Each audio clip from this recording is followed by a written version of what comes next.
And great. Welcome everyone to this year's first mWater webinar. This time on workflows. Again, we've had a few of these, but the feature keeps evolving and the use cases keep developing. Today we'll have a little bit of a focus on utilities. I will give a bit of a refresher on what workflows are, how you can use them, think a little bit about the bigger picture of how they could be useful for utilities, and then do some live demos of templates we have created for you. I'll demonstrate a simple one for recurring maintenance monitoring of assets in water utilities, meaning you could pick a pump, a tank, a generator, any asset, and set this recurring flow where every time period, by default 6 months, you'd go and have a technician do a checkup on an essential piece of equipment and know whether that's been done, who should be doing it, and if there are any follow-up actions that need to be done on the basis of that. Binepe, our data specialist based in Uganda, will then also demonstrate a more advanced, more comprehensive customer assessment onboarding workflow. So that's the idea today. Let's get going. I'll start from the top with our new feature in mWater called workflows, just to make sure everybody is on the same page. I'm Petri, head of product for mWater, Solstice, etc. And our new development of workflows, released late November, I think, has been something we've dreamed about for many years and have finally been able to develop into fruition thanks to UNICEF funding. And it's a very general, very powerful set of features that allows you to take basically any business process you can think of, whether it's a regular flow of something or periodic or one-off projects, and turn them into a digitized, structured workflow that allows you to know who should be doing what and when, and is it being done. So really flexible. That's the key idea I want to get you across to you. And what that means in practice in the platform is that they are a sequence of steps, and in each of those steps, there can be actions, and steps can lead to other steps in different ways. They can loop back, they can branch, and so on, depending entirely on what the actual thing you're doing needs to do. So it can be something like customer complaints that lead to an investigation step. You might then assign that investigation to a technician or staff member. Investigation step might happen many times until there's a resolution. A manager might then verify it and that might get closed. When I put it like this, you might see that that's quite close to what we already have in the sense of issues, but where issues are much more limited and basically being up to 4 different surveys connected in a sequence that is linear. Workflows allow you to do much more, branch out much more. And in a standard way, as we have it in mWater, designing these workflows, it's all free, using as many workflows as you need, again, all free, and tracking them happens in the portal. So depending on how familiar you are with mWater, looking at the attendee list, probably pretty familiar, you'll find that workflow section under manage in the nav bar in the portal in mWater and Solstice, etc. The steps of the workflow can be looked at and completed in the portal. But of course, a primary way to use it is to have it in the app. So there's a new tab in the app for workflows. If you look under tasks, so the second tab at the bottom, and you can see what's been assigned to you, you can review them, and you can fill out the things that are available for you to do, because some parts of a workflow might be relevant to you and available for you to fill, and some might not be. And as always with our features, we try to generalize and make them very flexible for you to really deploy the understanding that you have that is extremely relevant to your context and will be much better than what we could imagine.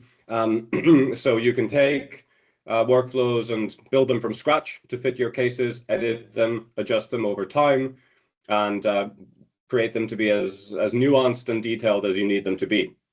At the same time, our vision is to provide a workflow type library, similar perhaps like the indicator library, where you can go and find expert design starting points for common use cases, whether that's for water utilities or something beyond. So whilst today's session is about focusing a bit more on utilities, water service providers, there's nothing in workflows that limits you to thinking about only that. It's of course valuable for all kinds of work in water, wash, any SDGs, or you can run a bus company with it. We apparently have users in Tanzania tracking bus logistics for public transport with Solstice. So workflows could work there as well. To be very clear, when we go to look at workflows in the portal, you can create a new type. And this is a very simple view of the limited library we have now. I added one this week that we'll look at. Imagine that this will change more to a library like searchable view, but this is what we've been able to provide so far. And to labor the point, you'll be able to create steps if you play around. And let me take a step back. I always recommend playing around with new features and features in general in mWater, because there's the cost is time and effort. There's no monetary cost to doing it, and it's really good to learn by doing. Of course, we've provided a lot of guides, step-by-step things, videos now, and a general guide on how workflows work. And we are improving them and changing them as user feedback and practical experience comes through. But go ahead after this session, please play around, bring feedback.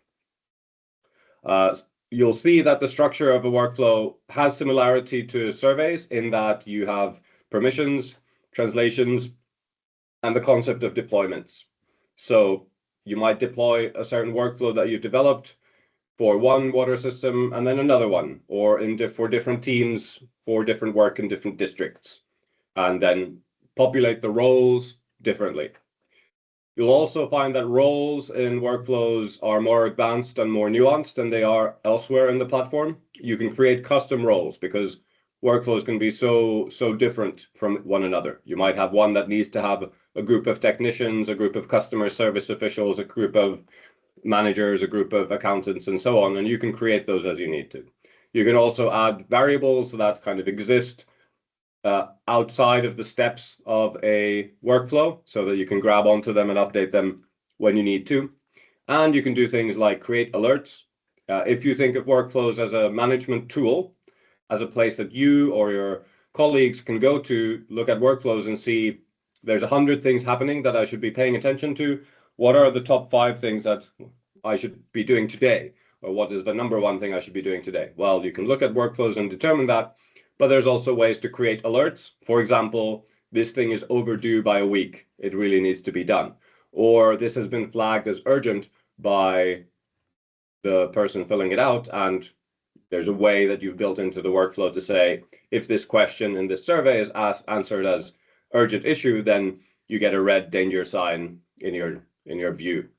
So new concepts in the mWater world, but worth making up.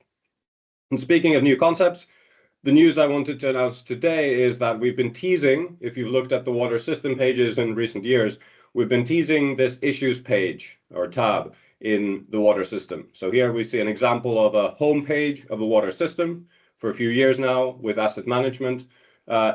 Every water system you map in mWater has its own homepage, and you've got the tabs on the left on the asset overview, the asset registry, the accounting side of things if you choose to enable that with meter reading, with accounting, with transaction tracking, customer management.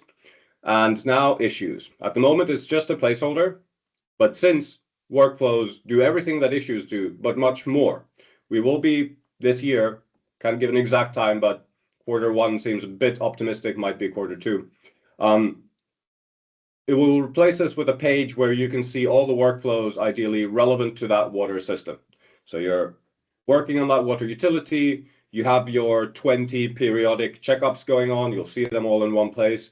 You have customer feedback coming in, you'll see that in the same place. You're onboarding new customers or exploring new expansion, you'll see any workflows related to that, not just in the workflow page itself, but we want to give you this very logical starting place here, and maybe also a smarter way to start things. So if we imagine a library of 100 workflow types and templates, only some of them will be relevant for water systems. Why not have an easy way from this page to launch the ones that are relevant? So just to kind of put on your radar, that's what we expect to have. I see there's a link to feedback on workflows. We're very receptive to how you might be using workflows, or if you're finding pain points. Now is the time to send feedback, and we'll be actively taking that on board. I very much see this feature as version 1 at the moment. It does what it says. You can go through the steps, but there are already many identified areas of expansion that we will work on. For example, connecting to sensor information. What if a pressure sensor in your water systems assets drops below a certain threshold? Well, it should trigger an alert. It should trigger a buzzing in somebody's phone, right, to do something about it. That's feasible to do. We need to have that linkage, but it's not there yet. Various things like that. So the thing is developing. But that's workflows, maybe a recap for some of you. Big picture articulation. And then I wanted to say a few words about, and maybe even open the conversation already here, to think about if you get this concept of workflows, and you know that it can work for any purpose in Wash, any business process that you might have, then you start thinking about, well, what could it mean productively for some of these workflows to be used in water service provider work and water utilities. This is my sort of brainstorming of different domains that we've been trying to develop features for to have a digital data-driven utility. So I'll just list these, but I would also be very open to hearing if you are sparking ideas on what could it mean to have this step-by-step management digital process for your water utility. But to start from the top, the basis of water system management in a digitized way is asset management, knowing what your assets are. So, of course, you can use workflows to plan and track the construction of new infrastructure, as well as condition monitoring. And that's what I'll be talking about next, and leading to capital efficiency. But maybe other things to do with assets as well, not just condition monitoring and not just new infrastructure, maybe something else to do with their life cycle. Moving on to finance, revenue recovery, debt management. So let's say that a customer hasn't managed to pay money on time. Maybe there's a debt management workflow that allows flexibility in managing that, and means that they're not just shut off, causing sort of a loss on both sides, but there's some structured way that you can stay on top of to manage that debt and check sort of some kind of repayment plan. And just generally revenue recovery. Are people paying on time? Maybe there should be checks. Maybe staff members should be getting reminders on their phones, on their devices, on a periodic way or after certain limits. Commercial side, site inspections, meter readings. With the meter reading features, of course, you see the customers can be created and you can put tariffs on them, but you can now use workflows to have your 10 technicians be assigned to different meter reading things, and once they've done the meter reading, they can mark that task as done, and then get a timed reminder in a week, a month, 2 months, whatever. For maintenance, my understanding certainly is that the vast majority of the maintenance you do at a utility should be preventative, 90% or so, and only responsive in the minority of cases. So that could be, I see a thing that scales very well with workflows. Inventory requests, once we have better connectivity with custom tables, I can also envision a path where workflows become a very key tool for inventory management. So you might have a workflow that somehow relates to inventory. One of the actions in one of the steps somehow adds to a table or removes from a table. So you could have an inventory database and different workflows lead to an updated reality of that inventory. That's not quite there yet because we don't have that custom table linkage, but that's certainly within reach. For customers, complaint resolution, sending out updates on service levels, and of course, operational responsiveness. Leak repair, like you can do with issues, but with issues, you have to go through mWater to create your own issue type. With workflows, you can just go ahead and do it. and water quality testing in a periodic, systematic way. So that was the universe of things that came to mind for me for water utilities. Just wanted to pause there briefly to have a glass of water, but also ask if at this level, do you see the potential of workflows? Is something glaringly missing? Do you think this already sees some excitement in how you'd be able to support users deploying workflows for some of this? Any thoughts before we go into the live demos?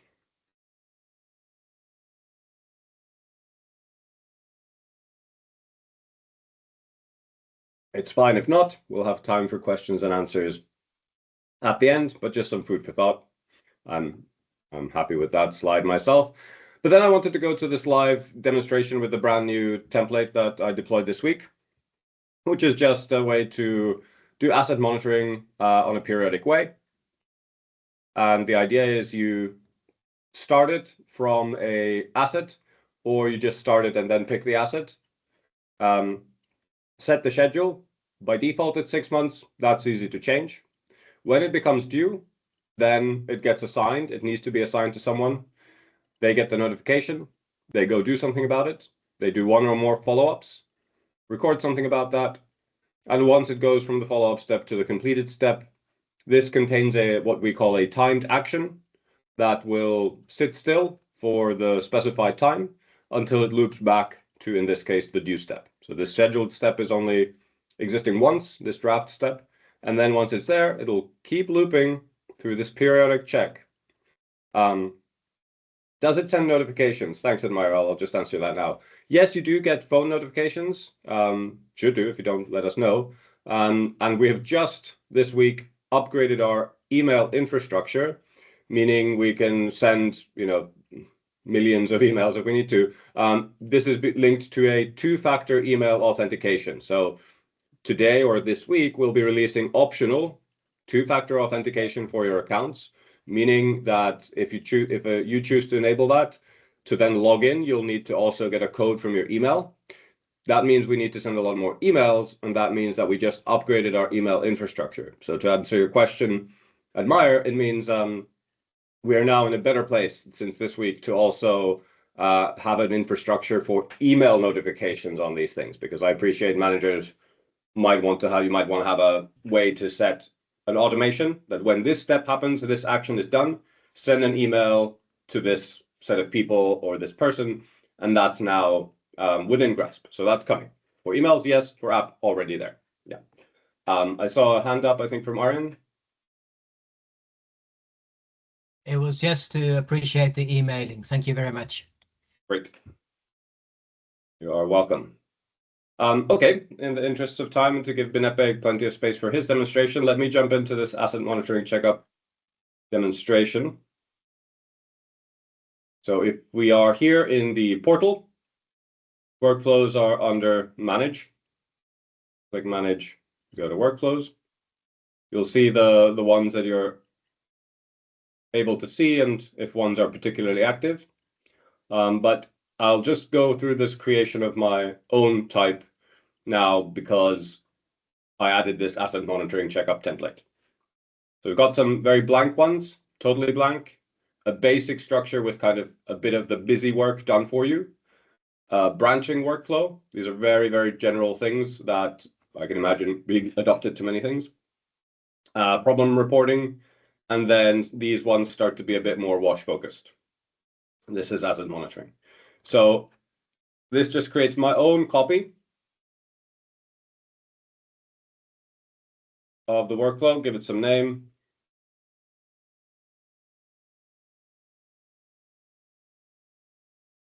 And let's see what's there already.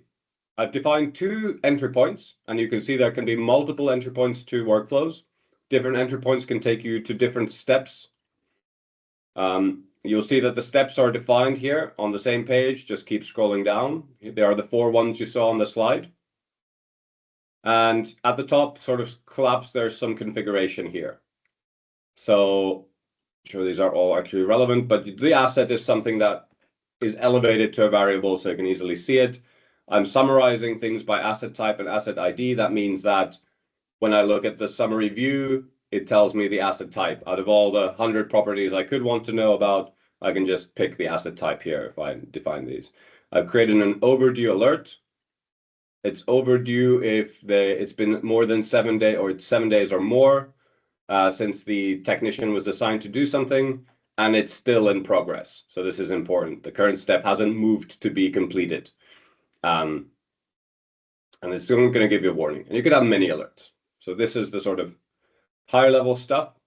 The two entry points. One is where you're in the portal and you're just wanting to start a monitoring workflow. You start it and then you enter the asset ID. But here you see this other path starts from the water asset itself.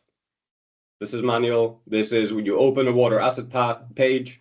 And if you're part of the deployment, you will then be able to say, hey, start the monitoring checkup from this asset. I guess I should say asset. There's a lot of options going in here. I'm not going to get too entangled in the weeds of everything, but let's still cover this in detail.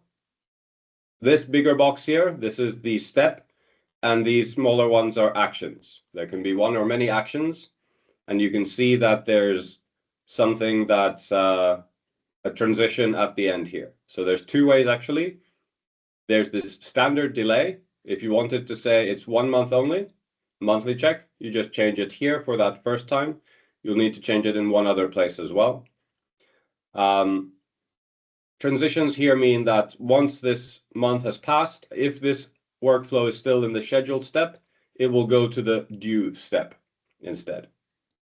There's another thing here where admins, so this is something that the workflow creator or admin or manager can do, is say, actually, I don't want to wait the 6 months.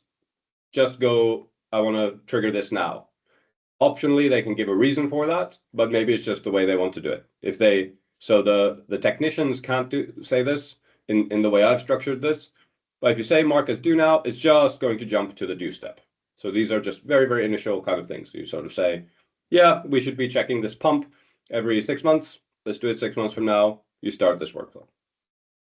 Due step, let me cover this next. Have this action to assign a technician. So this is a list of action types available now. This will grow, no doubt, but right now we have a mini form, which is a questionnaire that doesn't exist as a survey outside of the workflow itself. So very handy for many cases where just want 1 or 5 questions. Or you can launch a survey form. Then it's just like a regular survey. The data gets collected in the survey. You can view it from the survey view. Manual assignment, that's in addition to automatic assignment. So this is an action that asks for whoever is doing this step to say, you should be doing this. You should be the one that this workflow is assigned to. It can be a user. It can be a group of people. Sub-workflows, not for today, but it's something where you get to a certain point in a workflow and it creates a little child of itself, like a maintenance workflow that's sort of caused by the main workflow, but should exist separately. So that's a sub-workflow. And timed action we kind of saw already. That's something that just happens, but there's a delay. So we're doing a manual assignment. Here we're saying it can be a user or group. Technicians are the ones who can be assigned, not others, and who can do it. The creator and who can view it. Well, quite a lot of people can view who got assigned, and that's it.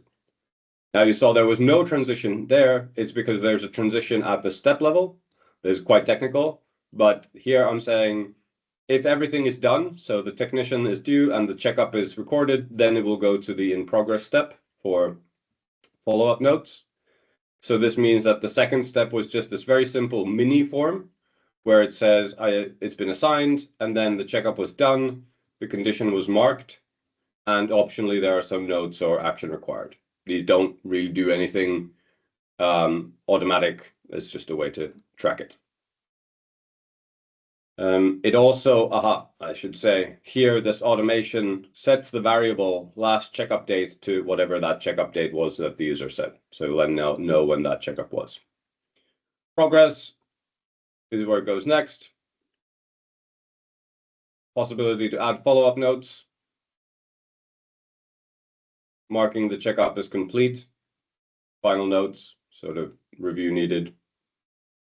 And once this is done, so both of these steps are done, these follow-up notes can be made and many times as you want in this step. It says recurring. It will go to completed, and the only action here in completed is to schedule the next step checkup. So that means that if the workflow ends up in this completed step, it will just sit there in peace until this delay is done. Then it will jump back to do.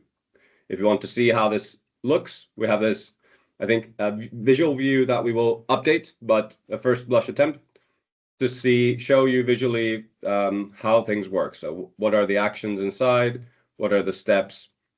And here you see from the scheduling, the arrow goes back to due. So once this 6 months is done, it loops back. I think we can do better with the visualization here, but can make it easier to understand complicated workflows. Okay, so the idea really, really simply is that you pick an asset, schedule it off. Each time it loops around, you assign a technician, they do something, record something about it, and so it goes. That's the simple idea. There's some documentation. There's translation. You need to auto-translate that. And then there's deploy. Let me deploy this now. I'll put myself as the admin. And the thing to note here is that custom roles are entirely dependent on what you create and what's here in the workflow type. Let me take my test account. And now it's deployed. If I go to the workflows tab, so contrary to surveys where you can't fill out a survey on the portal, a workflow you absolutely can start and complete on the portal. Maybe there are many ones where you never need the app. Like if you're a customer service agent working at the computer, you never need to open the app. You just do things in the portal. Why not? Let's see if I can go to the app side. Open that in the meantime. A bit easier to do. Should log in. Said successful. Huh. Oh, fascinating. That's because it's because I've done it. That's because I've got the two-factor authentication in beta. That's why it is. Let me use a different account.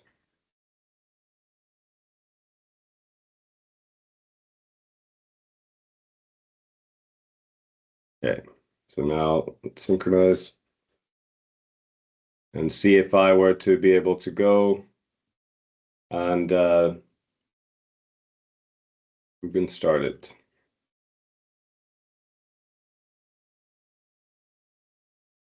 Am I allowed? Am I allowed to do that? So let's pick this structure. What's a relevant thing that I would actually want to check? Probably be something like a pump. So let me just walk through what I would imagine this kind of workflow could look like. A manager at the utility could go to the management system, pick out one of the important assets. So this is my standard demonstration one here on a little island. In the asset registry, we'd see things like pumps. Pick a main pump. I have the unique ID here. Maybe there should be a way to start a workflow from this as well. Good question. But now I can go to workflows, start one, and I'll just start it manually. It will then it will take me to that new workflow that I've created. And wait a second, I need to link it to an asset. Why is it not? Why is it not?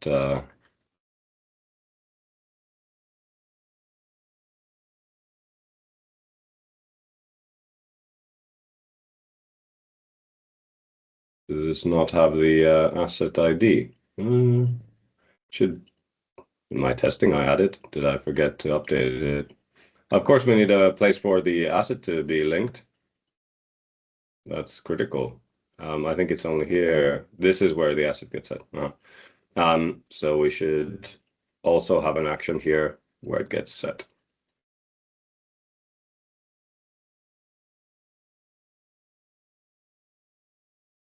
So we can have a mini form. All it does is records the asset, which asset is form.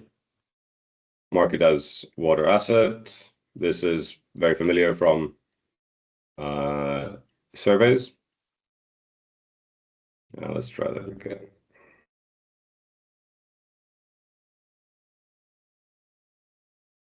The manager sets it up, sets it for that pump, and we skip the initial delay, just say it's demonstration. So now you see it's moved to the due step. Now I, as an admin, can do stuff. I'm assigning it to the, in this case, a individual technician, and this is the one that I had open.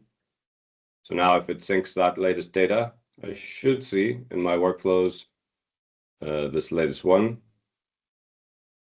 This one, okay, both of those are active.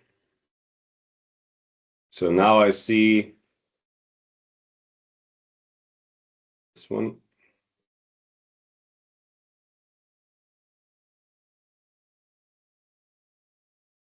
Should be able to, it should show me should make sure that this is visible the asset, so you know where to go. But then it's assigned the recording of you're visiting the place, giving the condition as you would in an issue, say that there's some repair at some point is useful.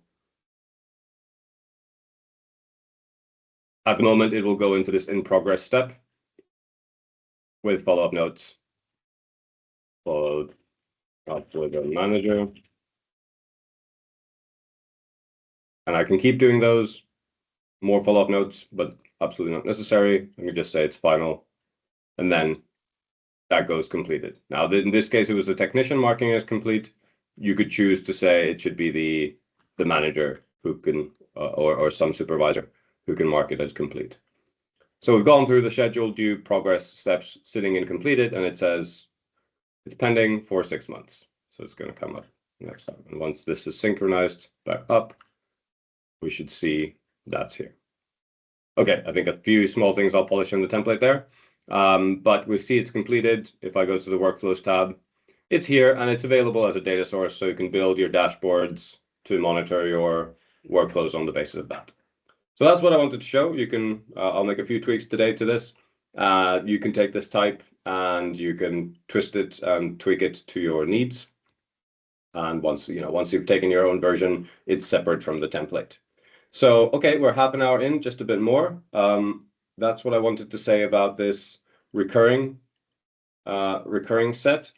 And I'd like to hand over to Benepe for the other live demonstration of workflow, if that's okay. Are you there, Benepe? Oh, yeah, sure. I'm there. I'll share my screen in a moment. Great. Okay, great. Petri, could you confirm that you can see my screen? Yes. Good. Thank you so much, Petri, for that great demonstration. Now, I'm going basically to share with you if, for instance, you are a utility and you have a system that is expanding and you've been able to build this within the mWater platform. How do you go from requests for service connections from customers to the point where you conduct a complete meter reading and record payments and etc.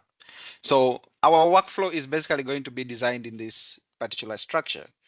And like you can see, we have what we call the active steps, like Petri has just demonstrated, and then those steps that get to a completion. And we have key roles that we are going to have in our particular workflow. So the vision here is that when a new customer wants to enroll or wants to have a service extended to their particular property, they can be able to apply through, let's say, an online application system. And here we have, let's say, a customer support individual who is able to record this particular information in form of a form. And then once this is completed, this can go through the next phase, which is the application intake. And this is where we verify the information from the customer. So at this particular point, we are able to go through a cycle. Like Petri has just illustrated, we can go through a loop and make sure that in case certain information is not complete within the application, this can move through back into the loop, and then we have this information refilled again.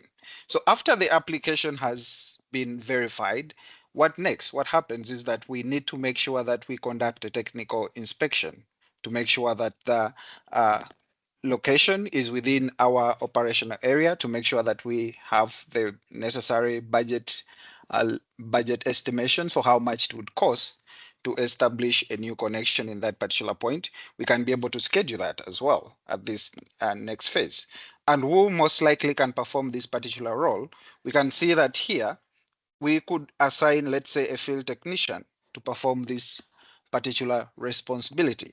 So we assign this particular role to a technical inspection, and based on their report, we could say that this is feasible or this application is not feasible, and we can go ahead and reject it, and then it goes through a multiple cycle as well. So upon rejection, you can say probably it's based on wrong information, and you can loop this back to the cycle where we refill this information, or you can actually escalate it to, let's say, a supervisor or a technician that can do a second review. So after, let's say we have gone through that particular process and an approval has happened, we go to the quotations, how much is required, what are the materials that are needed to do this particular extension. So this is where we now see other roles coming in. We can see a finance officer assigned to perform this particular role at that stage. Once the finance officer has approved and issued a quotation and approved that the customer has been able to make the payment, then they can be able to escalate or send the workflow through the next stage, which is the installation of the particular let's say asset within that system. Now, however, here we can also still go back through the loop. Let's say the quotation has been made, but the customer hasn't been able to pay a given amount. So we can still be able to reject this application. When a successful application happens and the quotations are made and the payment has been done, then we can go through the installation phase. Then at this point, this is where now, let's say the technician does the installation and they verify that this task is now assigned to we can assign back this task to the customer support to be able to create an account within the mWater system for this particular new customer. So this is now where we go into the asset management feature, where we have the accounting features and then the meter reading features, etc. So in here, this is now where the customer support can go ahead and now create the account, link the asset to the account, and then associate it with given tariffs, associate it with given meter reading schedules that have been stated within the customer management features. For those that are new for this, we have material out on the platform that you can access and look at the customer management features and how it works. But occasionally, we shall also release videos on how you can be able to do the customer management features. I think we have one on our YouTube channel that you can access. So in there, once that person who could be the customer support individual does that, they can now go ahead and move this particular process to the activation stage. And in the activation stage, this is where now a supervisor, whom we may call the utility manager, goes ahead to verify that the system has gone through all this process, and now we can go ahead to do the activation process. And then after the activation, we can now assign who is going to do the meter reading. And after a given period of time, we can see that the meter reading process goes through a loop, in that after every 30 days, it automatically alerts the field technician to go and conduct the meter reading process. Now, how does this look like in practice? This is what I'm going to present into details.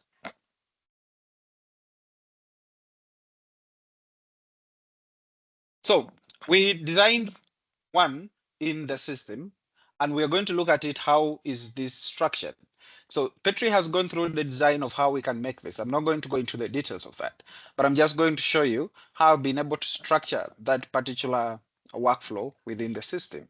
So we built it with one entry point in this case, where we begin the service request workflow, and the customer service individual within the help desk or at office can be able to receive maybe request for service through, let's say, request submission form, or it could be a phone call from a customer, and this particular person can now start the workflow. And the workflow starts through step 1, which is the online application form. This is a mini form that has been designed that captures basic information, like, for example, the applicant's name, the property location, the land ownership proof, which could be, let's say, the title deed or something like that, that proves that that land belongs to that particular individual. And who can perform this particular task? It's going to be the customer service individual. But also the utility manager can be able to view so that they know what is happening at that particular stage. So we can include the utility manager in this particular stage. So after it goes through that particular phase, that information has been submitted, we go into the application intake stage. And here, this is where now we go ahead to verify the information. Is the form complete? Is the customer contact valid? Is the location provided correct? And who does this? We could have the customer service support do this.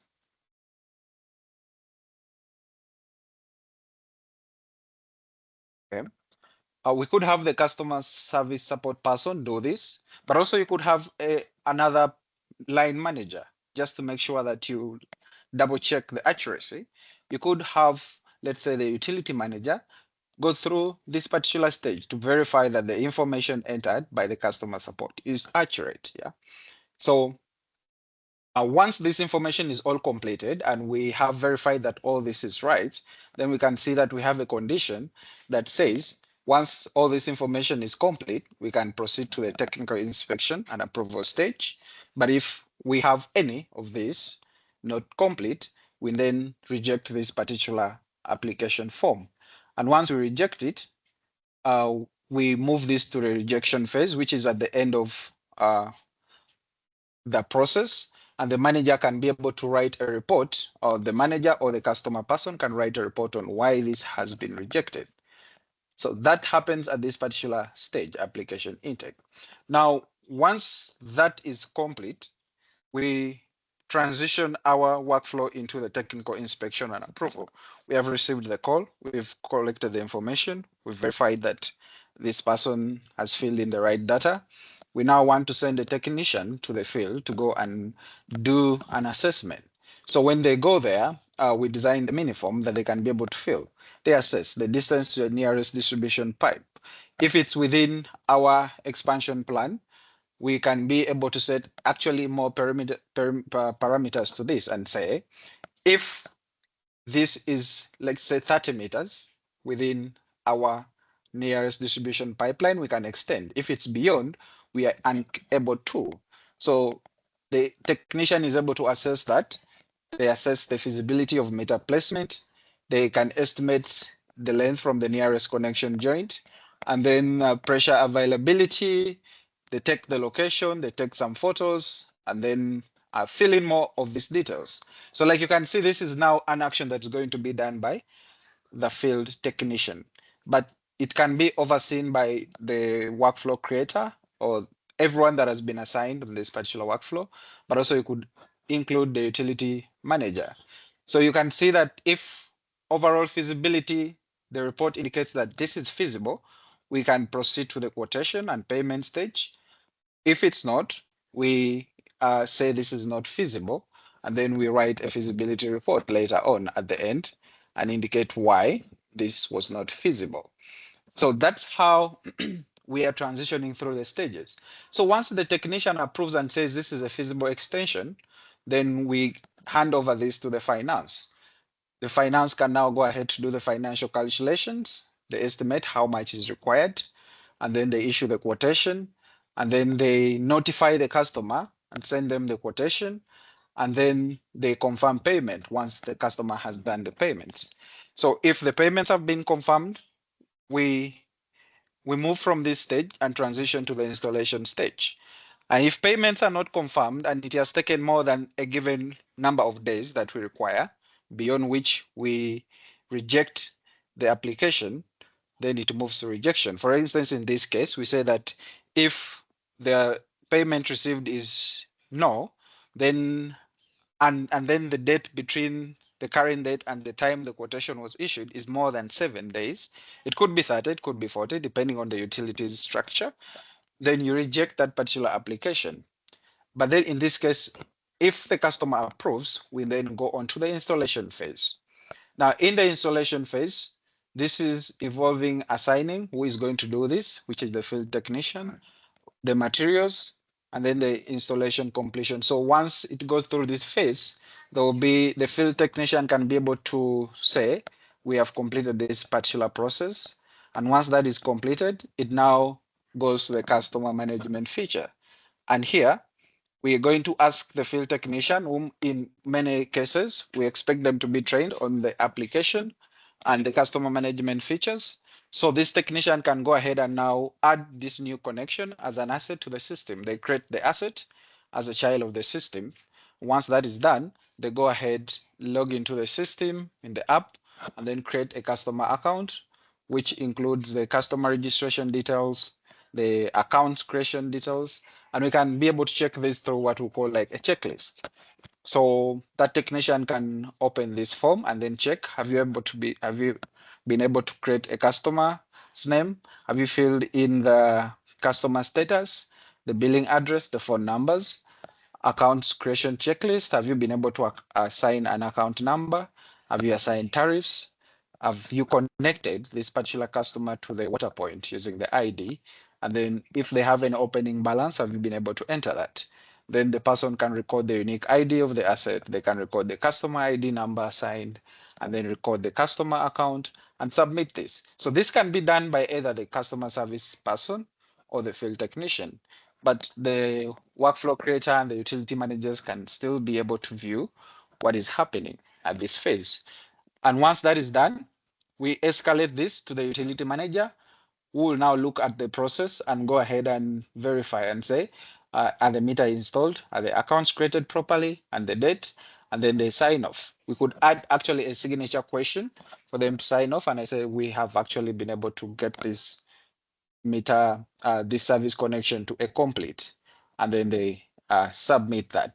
So once that is submitted, the next phase is we now conduct the meter reading. And you have been able to set this so that it can happen after a given period of time. So from the time when it has been activated and completely installed, you can set and say 30 days from now, 29 days from now, or 15 days, depending on your billing cycle, we need a meter reading to be done. So you can set that. And once we clock this number of days, it transitions to the meter reading and payment due date. So what happens here is that once the 30 days have exceeded, it's going to transition to the meter reading and payment due date. So what happens here is that now the technician can go to the field and collect the meter reading within the application. And once they're done, they can confirm that they've been able to do that. And then this loops back to the meter reading stage and waits for 30 days before it does that. So our workflow is now going to be circulating around a 30-day period where we now continuously do a meter reading schedule for that. So that is basically how you would structure your service connection to meter ring workflow. And how does this work in practice? So for the purposes of illustrations, Petri, in case there's any question, you can alert me so that I stop and respond to any. Certainly, there's one from Abdul Rahman just a second on, can this work for public points like hand pumps or water kiosks? Come again? There's a question in the chat just now from Abdul Rahman on thanking you and asking, can this work for public points like hand pumps or water kiosks as well? Oh, yes, absolutely. That is very possible. Great. Great. So I want to demonstrate briefly how these interactions would happen in between the different groups. If we look at the how do customers how does the customer support individual see or start or even get notifications that they have a task to perform? Let me just clean this up a little.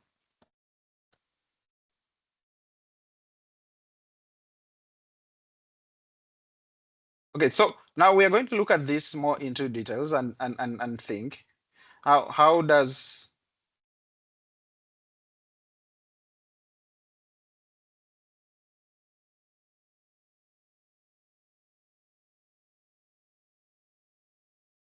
so how is the interaction between these stages? When the customer support person performs their duty, how does the field technician get to access this information and then perform their particular task? Is the utility manager able to monitor and track whatever is happening within the system using the workflow views? And then what point does the finance officer play their particular roles? So for that particular demonstration, I've created two different accounts that we are going to use for that particular purpose. So we have this customer support individual, whom we are going to assume in this case is on the app. But like Petru mentioned before, they don't need to do this on the app. They can actually do this on the portal if they're seated at the desk somewhere. But for these illustrations, I'm going to show how the interactions happen between the app and the portal so that you get to get that into details. And then we have the field technician. What are the particular roles they play within that particular system? And then later on, we can see the utility manager. So when we created our asset, our workflow, we deployed and said our customer service is going to be this test account, our field technician is going to be the data test, and the finance officer is going to be the same as the customer service individual. And then the utility manager is the creator of this particular workflow. So how does it work in practice? So you, as the workflow creator, you could start it, but I don't want to start it as a workflow creator. I want to start this as, let's say, the customer support individual. So what they do in this case is to synchronize. Very important, because if you don't, usually the information will not be coherent. So after synchronization, this customer support individual can go to the app, and then they will start a new workflow. And our workflow is called the begin service request workflow. And when they start that, the very first step is they are going to enter the new customer connection application details, like, for example, the name. Now, for the purposes of time, I'm not going to fill all this in details, but this is particularly what the customer support individual would be doing. They'll fill in the name, the ID number, the contact, then the address. They'll take the location if they're able to. If they have the GPS coordinates, they can enter the GPS coordinates manually in this position. And then if the landowner has submitted proof, they can be able to upload that as well. And then they can select if it's residential, commercial, etc. And then they submit this form. And the very customer support person has the ability to as well do this double check. But like I said, you can be able to limit this so that somebody else is able to do that. So once they submit that, we notice that it moves to the technical inspection and approval stage. That means this is complete. But they can't perform this particular role, so they have to wait for someone else to do. So this is the notification they get on their ends. And now what happens is if they synchronize, and then in the field, this field technician synchronizes, they are going to get this particular notification on their side that indicates that there is a service connection request workflow that has started, and it's at the technical inspection and approval stage. It's active. You need to start that. So what they're going to do is they're going to open that and then complete the site inspection form. So here they will fill in the distance and more of these details. I'll fill in the most important ones that are compulsory, like this. It's very feasible. Then they can estimate how much it's going to cost. let's say it's like 200,000, and then they fill in the detailed notes, and then they'll submit this particular form. So once they have submitted, their task is done, and it lets them know that the next stage is financial calculations, issue quotation, customer notification, payment confirmation, which is supposed to be done by the finance individual. But like I mentioned before, I created this deployment such that our finance officer is the same as the customer service individual. So we can still perform that task from the customer support page. So what we have to do is, if this field technician synchronizes, and we have the customer support individual as well synchronizing, if they're on the app, when they go back to workflows, they should be able to see that particular workflow. Let me just look at the ID. So here we get the service connection and metering workflow that is active, that is at the stage of quotation and payment. So what they do, they open that, and then they go in and fill the financial calculations. How much would they require? Since I'm in Uganda, I'll use the Ugandan currencies. So they go ahead and fill this information. Let's say the connection fee is about 20,000, and then the installation fee is about 200,000, and then the deposit security is just 100,000. So they will submit that information, and the managers are able to view this. The utility manager is able to view that information, and then they can issue the quotation. They note the date for that quotation issuing, and they'll submit that, and then go ahead to assign an individual to notify the customer. So I can assign the field technician to notify the customer. And then once the payment is done, I can go ahead and confirm that the payment has been done and when the payment happened. Let's say it happened on the 20th, I'll submit that.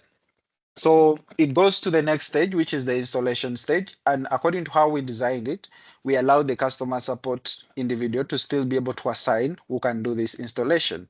So they can go ahead and assign this particular account. So if you have multiple technicians, so you have multiple technicians that you can choose from. But in this case, I have one, I will choose that, and then I'll assign that to that particular technician. So then I'll assign this to the same technician. And so it now lets me know that my tasks are done. I'm waiting for the installation report to be submitted from me, from the technician. So when I synchronize, now if you're working from the portal, you don't need to synchronize. But if you're working from the app, it's very important that you synchronize. So when the technician synchronizes on their end, and they move on to the workflows side, they're able to see that their particular workflow, the task is at installation stage and it's active, and that's what they can perform. So they will go ahead and fill this particular, after they're done the completion of the installation, they will verify that. And then since we allowed them to be able to create accounts, they can go ahead and they can assign, but they can also do it. And the same thing can be done by the customer support individual. But within your organization, you can be able to structure it so that some of these responsibilities do not overlap. So it's very streamlined. And this person can go ahead and check that they have been able to perform these particular tasks, which I won't go through all into details, and fill in this particular information and then submit that. Once they're done with the submission, it now goes on to the stage of verification of the account. Now, if I synchronize this, I realize that both the field technician and the customer support individuals cannot do the verification, even if I check their accounts now. And so the verification can only be done by the utility manager. And what the utility manager can do now in this case is, I'll refresh this so that it synchronizes with what has been submitted in the app. So I'll go to the existing workflows, and this is the workflow that I'm working with.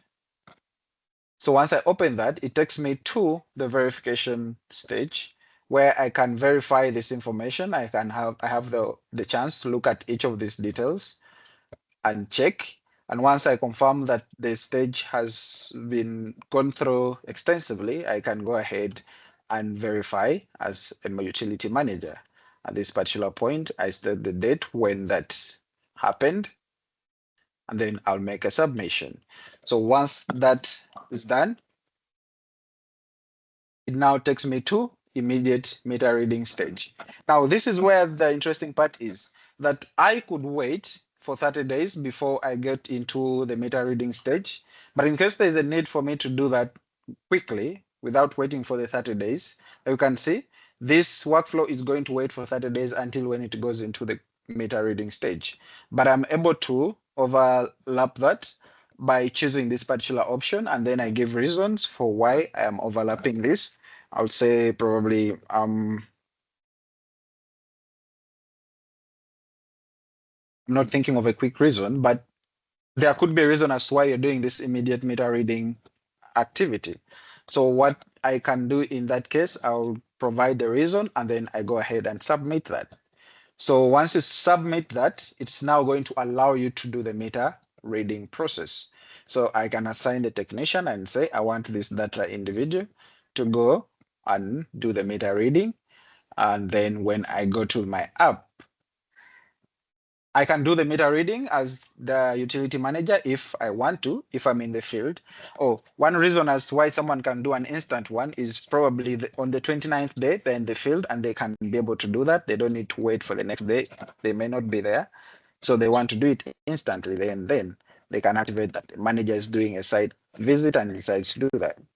But normally, the field officer would be the one to do that. So the manager can go ahead and do the meter reading instantly, but I want it to be done by, let's say, my field officer.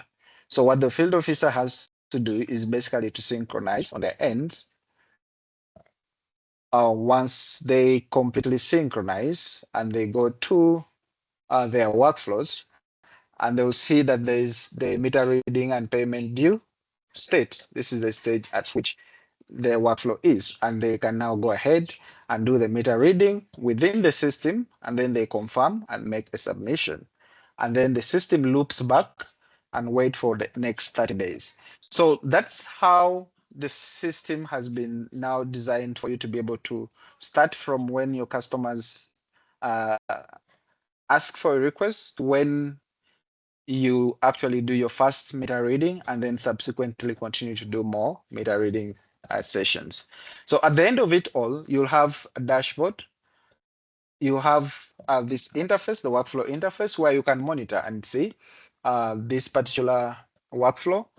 The payments were made, the customer name is Lego, payments were made, installations completed, but it's still in active state because we are waiting for the meter reading and payment cycle that's going to happen.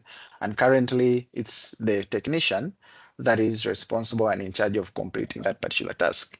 And you can use each of these as a data source in your visualizations and dashboards. So thank you so much. We've gone a little bit 4 minutes past the time.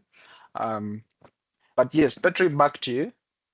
Thank you, Benepe. That was very clear. Sorry about putting you under some time pressure on you had the more complex flow, but this is very impressive and very, very well explained. So yes, a little bit over time, but I see most of you have stuck around. That's great. Thank you. The video will be online. I know it's over time, so if you have questions, feel free to email them to us, post them in the chat afterwards. But I'm still around for 10 minutes if there's any questions to address. So Abdul Rahman, this is a very good tool for us. We'll be installing 5,000 points this year, and we'll need to track when a connection starts and ends. Fantastic. We really hope that workflows will be something that enable you to do that more effectively. It will be magical. Seeing a few more questions being typed in.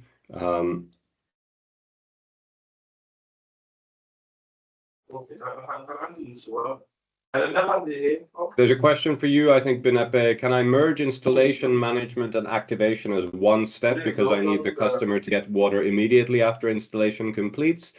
In principle, you can put actions in any step, but Benepe, do you want to speak to that in any more detail?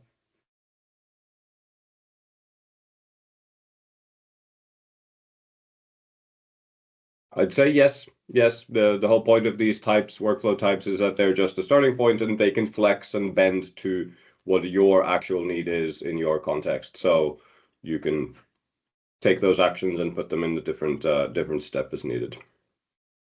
Oh, sorry, Petri, I was muted a little bit. I thought I was on. Yeah, but basically that is what Petri just said.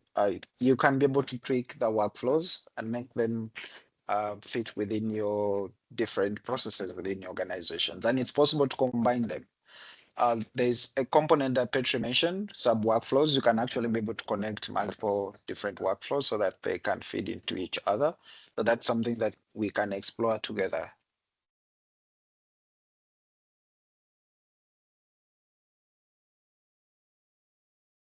Thank you. Thanks, Binepe. Thanks, Michael, for the comment. Yes, we'll be posting the video latest tomorrow, once it's processed on the usual place, video channel, YouTube video, so you can catch up on all the comments.